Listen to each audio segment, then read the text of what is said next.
Assalamu alaikum friends, please subscribe my channel Mutahir Science Academy.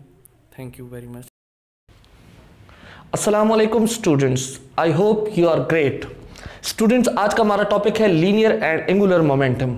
जैसा कि हम जानते हैं कि लीनियर मोमेंटम पी से डिनोट करते हैं लीनियर मोमेंटम को, और ये एक वेक्टर क्वांटिटी है और ये प्रोडक्ट होती है लीनियर मास यानी एम और वेलोसिटी यानी लीनियर वेलोसिटी, और इसके दूसरी साइड पे जो एंगुलर मोमेंटम है उसको एल से डिनोट करते हैं, और एंगुलर मास यानी moment of inertia and angular velocity का कम्बिनेशन होता है। स्टूडेंट्स, अक्सर जो सवाल देखने में मिले हैं मोमेंटम के, तो वो ये मिला है कि अगर हम वेलोसिटी को डबल करें, अगर हम मास को डबल करें, मोमेंटम पर क्या असर पड़ेगा। लेकिन जो ज़्यादा सवाल आते हैं वो एक्चुअली लॉ ऑफ कंजर्वेशन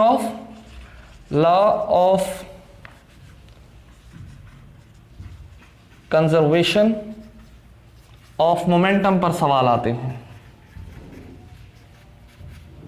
ये दोनों के लिए है, यानी law of conservation of linear momentum and law of conservation of angular momentum. याद रखें कि दोनों केसेस में चेंज इन मोमेंटम यानी लीनियर मोमेंटम इक्वल टू 0 है, मतलब कि initial momentum and final momentum of body equal है। इसी तरह change in angular momentum equal to 0 है, यानी L I equal to L F. तो स्टूडेंट्स, अक्सर जो सवाल देखने को मिले हैं उससे भी बहुत बेहतरीन किस्म के क्वेश्चन बन सकते हैं, एंगुलर मोमेंटम से भी और लीनियर मोमेंटम से भी अच्छे सवाल बन सकते हैं। तो हम पहले डिस्कस करते हैं कि लीनियर मोमेंटम में लॉ ऑफ कंजर्वेशन में कैसे क्वेश्चन आ सकते हैं। तो फर्ज करें कि अगर कोई आपसे कहता है कि अगर बंदूक है और इनिशियली इसके अंदर बुलेट है, याद रखें कि कंजर्वेशन ऑफ मोमेंटम के लिए, चाहे वो लीनियर हो या एंगुलर हो, ये बात याद रखें कि हमारे पास दो या दो से ज्यादा इंटरएक्टिंग बॉडीज हो। एक बॉडी के लिए law of conservation of momentum का कोई कंसेप्ट नहीं है।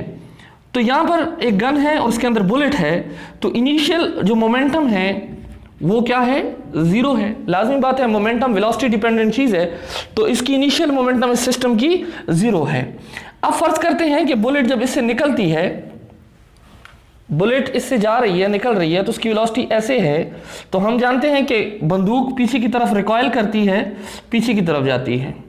अब अगर आपसे कोई पूछे कि अगर फर्ज करें कि वेलोसिटी ऑफ बुलेट जो है, वेलोसिटी ऑफ बुलेट, वो आपसे कोई कहे कि 300 मीटर पर सेकेंड है, और मास ऑफ बुलेट कोई आपको कहे कि 10 ग्राम है, तो फिर बताएं कि अगर मास ऑफ गन जो है वो आपके पास फर्ज करते हैं 10 kg है, इससे ज़्यादा भी हो सकता है, कम हो सकता है, ज़्यादा हो सकता है, तो फिर वेलोसिटी ऑफ गन क्या होगी, वेलोसिटी ऑफ गन क्या होगी। तो इसको आप कैसे करेंगे, इनिशियल मोमेंटम 0 है, इनिशियल मोमेंटम 0 और फाइनल मोमेंटम हमारे पास होगी mass of gun, velocity of gun, mass of bullet, velocity of bullet.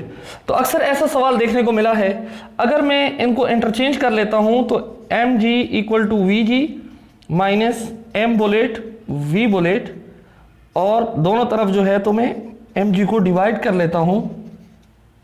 तो जब डिवाइड करता हूं तो वी जी 10 ग्राम जो है ये 0.01 किलोग्राम के बराबर है। सॉरी, इसको मैं ठीक है 0.01 किलोग्राम के बराबर है। तो मैं यहां पुट कर लेता हूं 0.01 और वेलोसिटी 300 और उसके बाद 10। स्टूडेंट, मैं अक्सर स्टूडेंट्स को ये कहता हूं कि आपके पास चूंकि ईटा में जो है तो वो कैलकुलेटर नहीं होता, तो उसके लिए आपको मैं एक चीज़ बताता हूं कि अगर आप इस कैलकुलेशन को भी करेंगे तो आपके लिए बड़ी मुश्किल हो जाएगी। तो बजाय इसके आप इसको ऐसे कर लें, 1 2 लिख लें, 10⁻⁻², 300 को आप लिख सकते हैं 3 × 10⁻²। इसी तरह 10 ही होगा। अब अगर हम 10 और -2 को कैंसिल कर लें तो 3 / 10 से 0.3 मीटर पर सेकेंड आपका जवाब आ जाएगा। तो बजाय इसके कि आप डायरेक्ट मैनुअल मल्टीप्लाई करें, आप उसको इस तरह मल्टीप्लाई किया करें, यानी प्रीफिक्स में या साइंटिफिक नोटेशन में लेकर मल्टीप्लाई करें, तो वो आपके लिए आसान होगा। स्टूडेंट, ये तो लीनियर मोमेंटम का इस तरह का क्वेश्चन आ सकता है। एंगुलर मोमेंटम में कैसे आ सकता है? जैसे कि हम जानते हैं कि एंगुलर मोमेंटम हमारे पास आई ओमेगा के बराबर है, तो ये होगी I initial omega initial I final omega final. जैसे कि हम जानते हैं कि आई यानी moment of inertia m r square के बराबर है। किसी भी चीज की जो मोमेंट ऑफ इनर्शिया होगी वो एम आर स्क्वायर के साथ होगी, उसके साथ कोई कांस्टेंट होगा, उसकी ज्यादा जरूरत हमें आनी पड़ती। इसका मतलब ये हुआ कि moment of inertia r dependent है, यानी रेडियस डिपेंडेंट है। अब स्टूडेंट, आपसे सवाल आ सकता है कि अगर फर्ज करें एक बंदा है, उसने जो है तो हाथ खोले हुए हैं और वो एक रोटेटर पर रोटेट कर रहा है, तो अगर वो अपने हाथों को जो है तो बांध लेगा, अपने हाथों को कंप्रेस कर लेगा, तो फिर उसकी जो वेलोसिटी होगी उस पर क्या असर पड़ेगा? तो याद रखें स्टूडेंट्स कि इन दोनों का प्रोडक्ट बराबर आता है। जब मैंने हाथ खोले हुए हैं तो मेरा मोमेंट ऑफ इनर्शिया ज्यादा है, मोमेंट ऑफ इनर्शिया ज्यादा है, तो वेलोसिटी मेरी कम होगी। अब जब मैंने अपने हाथों को जो है तो वो कंप्रेस कर लिया, मिला लिया है, साथ में कर लिया है, तो मेरा मोमेंट ऑफ इनर्शिया कम हो गया है, तो मेरी वेलोसिटी ज्यादा हो जाएगी। तो इस तरह के सवाल आते हैं। इसी तरह अगर आपसे कोई सवाल पूछे कि लेट्स से एक बॉयल्ड एग है और एक हमारे पास नॉन बॉयल्ड एग है, और कोई दोनों को रोटेट करवाए, दोनों को रोटेट करवाए, तो आपको कैसे पता चलेगा कि कौन सा बॉयल है और कौन सा बॉयल नहीं है? तो देखिए, जिसका मोमेंट ऑफ इनर्शिया ज्यादा होगा उसकी वेलोसिटी कम होगी, और जिसका मोमेंट ऑफ इनर्शिया कम होगा उसकी वेलोसिटी ज्यादा होगी। तो इस तरह का अक्सर सवाल देखने को मिला है। तो बॉयल्ड एग का moment of inertia, boiled egg यहां तक आ जाता है, वो सरफेस को थोड़ा सा छोड़ देता है, और जो हमारे पास नॉन बॉयल्ड एग होता है तो वो सरफेस तक, उसका जो लिक्विड है वो सरफेस तक आया होता है। तो इसका मोमेंट ऑफ इनर्शिया ज्यादा है, इसका मोमेंट ऑफ इनर्शिया कम है।